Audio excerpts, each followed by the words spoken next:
Good morning, students. I am Smriti Gusai, and today we are going to talk about chapter 13 of class 11, that is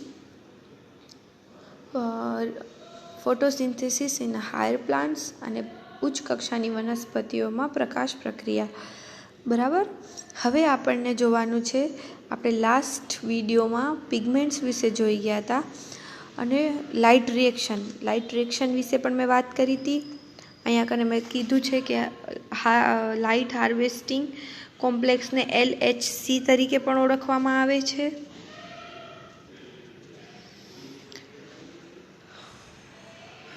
અને આપણે પિગમેન્ટ્સના types વિશે પણ જોઈ ગયા છીએ. હવે આજે આપણને જોવાનું છે ફોટોસિસ્ટમ એટલે પ્રકાશતંત્ર. પ્રકાશતંત્ર એટલે કે ફોટોસિસ્ટમ. તો સૌથી પહેલાં આપણે જોઈ લઈએ કે ફોટોસિસ્ટમ એટલે કઈ રીતે અરેન્જ થાય છે. તો એની હું એક ડ્રોઈંગ બતાવું છું. આ છે ફોટોસિસ્ટમ એટલે પ્રકાશતંત્ર. ફોટોસિસ્ટમ થાઇલાકોઇડમાં અરેન્જ થયેલી હોય છે. હવે આ બે તમને એક થાઇલાકોઇડ બતાવવામાં આવ્યું છે કે જેનામાં આ ક્લોરોપ્લાસ્ટ છે, બરાબર. એનામાં તમને સ્ટ્રોમલ થાઇલાકોઇડ બતાવ્યું છે. સ્ટ્રોમલ થાઇલાકોઇડ એટલે કે સિંગલ થાઇલાકોઇડ હોય એને કહેવામાં આવે છે સ્ટ્રોમલ થાઇલાકોઇડ. અને જે એકથી વધારે અરેન્જ થયેલા હોય છે એને કહેવામાં આવે છે ગ્રેનલ થાઇલાકોઇડ.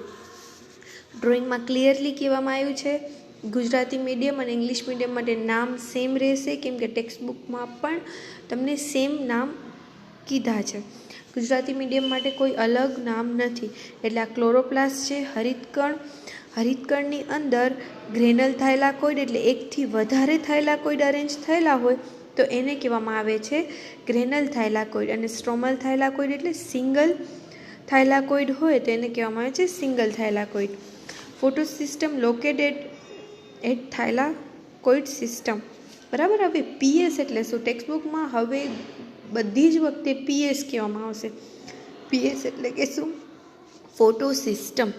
PS1 અને PS2.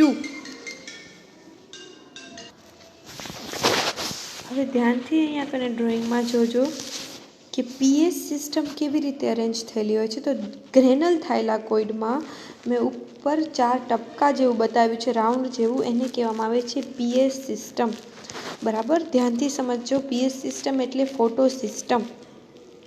હવે ફોટોસિસ્ટમને આપણે વધારે ડિટેલમાં જોવું હોય તો એના વિશે હવે આપણને એના વિશે જ ભણવાનું છે, ફોટોસિસ્ટમ, બરાબર. હવે આપણે ગ્રેનલ થાઇલાકોઇડમાંથી જે સિંગલ PS એટલે કે સિંગલ ફોટોસિસ્ટમ આપણે ઉપાડી લીધી છે અને ઝૂમ કર્યો છે, બરાબર. તો એમાં કઈ રીતે અરેન્જ થયેલું હોય છે તો અહીંયા બતાવ્યું છે એન્ઝાઇમ છે, અહીંયા છે પ્રાઇમરી ઇલેક્ટ્રોન એક્સેપ્ટર છે, વચ્ચે જે છે એ રિએક્શન સેન્ટર છે ને આ બધા વચ્ચે જે આપેલા છે એ બધા છે એન્ટેના. આપણે આના વિશે આગળ ભણી ચૂક્યા છીએ કે રિએક્શન સેન્ટર વચ્ચે એક સેન્ટરમાં મેઇન હોય છે જે ક્લોરોફિલ Aનું હોય છે અને બીજા નીચે જે છે એ બધા એન્ટેના એટલે કે ક્લોરોફિલ B, કેરોટીનોઇડ અને ઝેન્થોફિલ છે. એ કોઈ પણ રીતે અરેન્જ થયેલા હોય છે.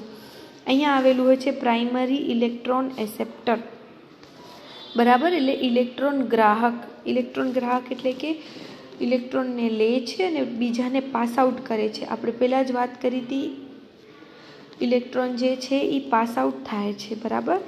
ફોટોસિસ્ટમમાં 4 વસ્તુ જે છે એ આપણને જોવાની છે. એક છે રિએક્શન સેન્ટર, એન્ટેના LHC, બરાબર. પછી છે પ્રાઇમરી ઇલેક્ટ્રોન એસેપ્ટર અને એન્ઝાઇમ ડુઈંગ કેમિકલ રિએક્શન, બરાબર. આ બધી જ વસ્તુઓ છે આપણને ડિટેલમાં સમજવાની છે.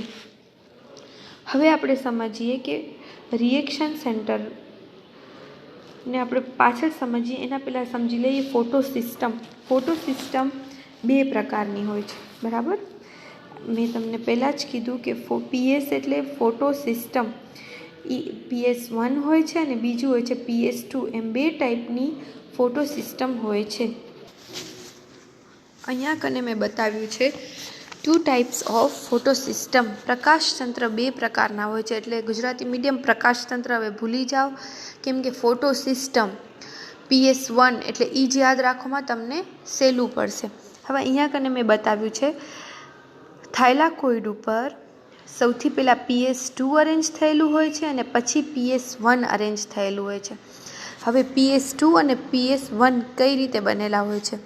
તો આ જ રીતે બંનેમાં એન્ટેના હોય છે, ક્લોરોફિલ એ બંનેમાં, અને વચ્ચે સાઈડમાં ઇલેક્ટ્રોન એસેપ્ટર અને એન્ઝાઇમ સેમ પ્રોસેસ હોય છે બંનેમાં.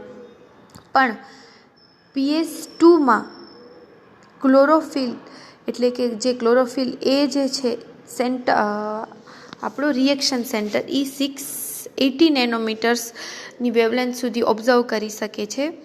અને બીજું જે છે PS1 ફોટો સિસ્ટમ 1 એટલે ક્લોરોફિલ એ જે છે એ 700 એટલે 700 નેનોમીટરની વેવલેન્થ એક્સેપ્ટ કરી શકે છે.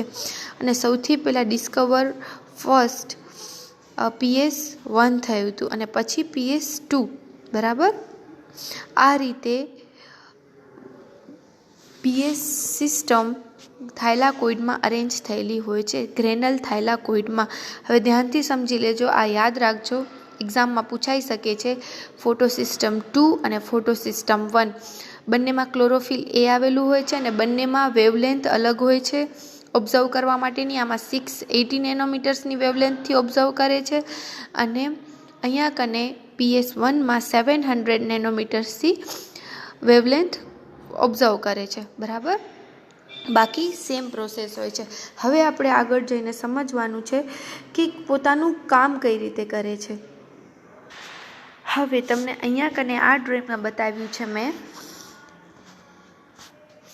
એક થાઇલાકોઇડ હોય, એને કહેવામાં આવે છે સ્ટ્રોમલ થાઇલાકોઇડ, જેમાં માત્ર ને માત્ર PS1 અરેન્જ થયેલું હોય છે. અને જ્યારે એકથી વધારે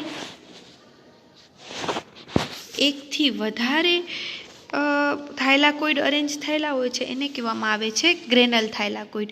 અને ગ્રેનલ થાઇલાકોઇડ ઉપર PS2 અને પછી PS1 એ રીતે અરેન્જમેન્ટ થયેલી હોય છે. બરાબર? આ જગ્યા ક્યાં છે તો રિપીટ કરી દઉં છું કે ગ્રીન પ્લાન્ટ્સમાં ક્લોરોપ્લાસ્ટ આવેલો હોય છે. એની અંદર એક પાર્ટને આપણે ઝૂમ કરીએ તો ત્યાં કને ક્લોરોફિલ આવેલું હોય છે. ક્લોરોફિલની અંદર PS સિસ્ટમ એટલે ફોટો સિસ્ટમ કઈ રીતે કામ કરે છે એ આપણે સમજવાનું છે. એટલે દરેક ક્લોરોફિલને પોતાના રિબોઝોમ્સ, પોતાના થાઇલાકોઇડ્સ, પોતાના ગ્રેનલ થાઇલાકોઇડ્સ અને બધી જ પ્રોસેસ પોતાની, DNA બી પોતાના પર્સનલ હોય છે. આ વસ્તુ આપણે આગળ જોઈ ગયા છીએ. એટલે ક્લોરોફિલમાં આ રીતે અરેન્જમેન્ટ હોય છે ફોટો સિસ્ટમની, PS1 અને PS2ની. તો સ્ટ્રોમલ થાઇલાકોઇડ એટલે સિંગલ થાઇલાકોઇડ હોય છે, એનામાં માત્ર ને માત્ર PS1 અરેન્જ થયેલું હોય છે. અને જ્યારે ગ્રેનલ થાઇલાકોઇડમાં PS2 અને પછી PS1 એમ અરેન્જ થયેલું હોય છે. બરાબર? આ રીતે ફોટો સિસ્ટમ અરેન્જ થયેલું હોય છે. બધા ધ્યાનથી અને સાંભળજો કે આ કઈ રીતે પોતાનું કામ કરે છે.